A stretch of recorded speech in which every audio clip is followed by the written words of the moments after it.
Semua sahabat, waktu itu mati syahid 70 orang di Uhud, sisa 630 orang bersama Nabi SAW, semuanya terluka. Dan minimal luka sahabat waktu itu minimal 7 luka. Sabetan pedang, hantaman tombak, sobekan, pokoknya luka semua sahabat. Sampai ada sahabat sudah nggak bisa jalan karena kakinya sobek, punggungnya sobek, dinaikin di kuda, tiba di rumah tinggal dibaringin. Lihat bagaimana para sahabat mengetahui bagaimana hubungannya dengan Allah Subhanahu wa Ta'ala, dengan ilmu yang sudah tertanam yang Nabi SAW tanamkan dalam hati mereka, bisa mengubah segala sesuatu. Subhanallah, tiba pulang menjelang maghrib ke kota Madinah, istirahatlah para sahabat ini, mereka lagi obatin obat luka mereka. Nabi SAW dapat wahyu menyuruh Nabi SAW dan para sahabat keluar mengejar Quraisy. Quraisy ini jumlahnya waktu itu ya 1.000 orang, maaf 3.000 orang pasukan Quraisy, yang terbunuh cuma sekian belas saja mereka.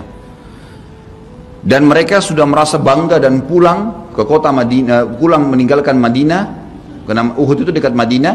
Kemudian mereka bangga dengan itu. Keesokan paginya habis sholat subuh kata Nabi SAW, wahai sahabat-sahabatku, Allah Azza wa Jalla memerintahkan kita untuk mengejar Quraisy.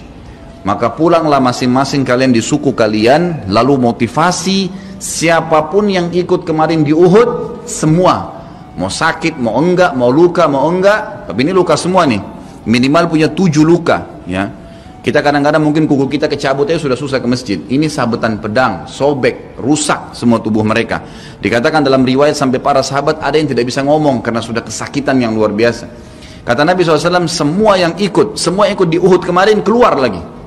630 orang semua harus keluar. Bagaimana caranya? Pokoknya ngumpul keluar, perintah Allah. Coba bayangin, kita kadang-kadang habis olahraga saja capek, diajak keluar sama istri atau diajak keluar sama suami, kita sudah nggak mau keluar. Capek biasa olahraga, atau mungkin penat, capek duduk di kantor mau istirahat.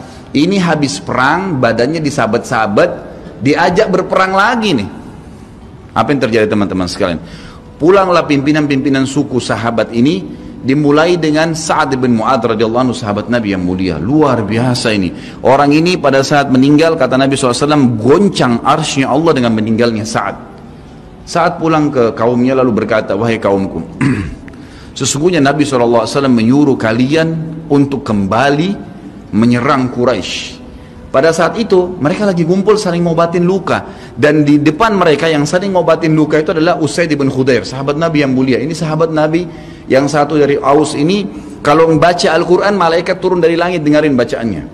Luar biasa.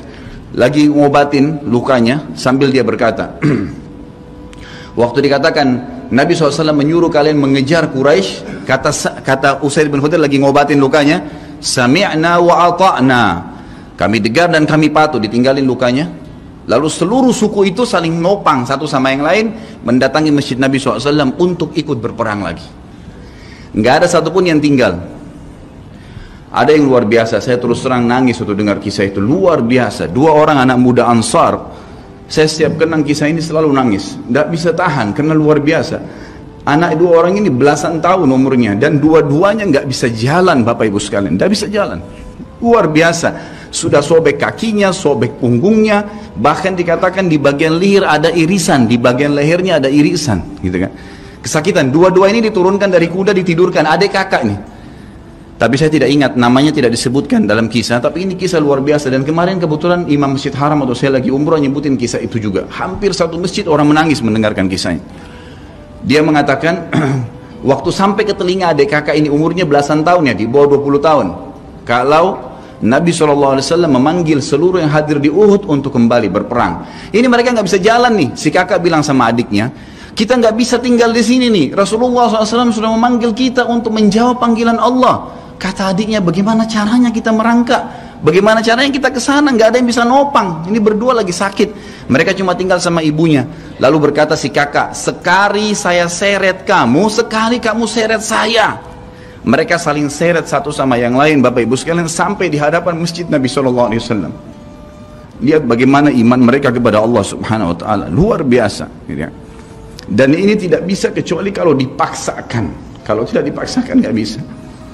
Semoga Allah SWT jadikan kita orang yang selalu memaksakan diri untuk ibadah.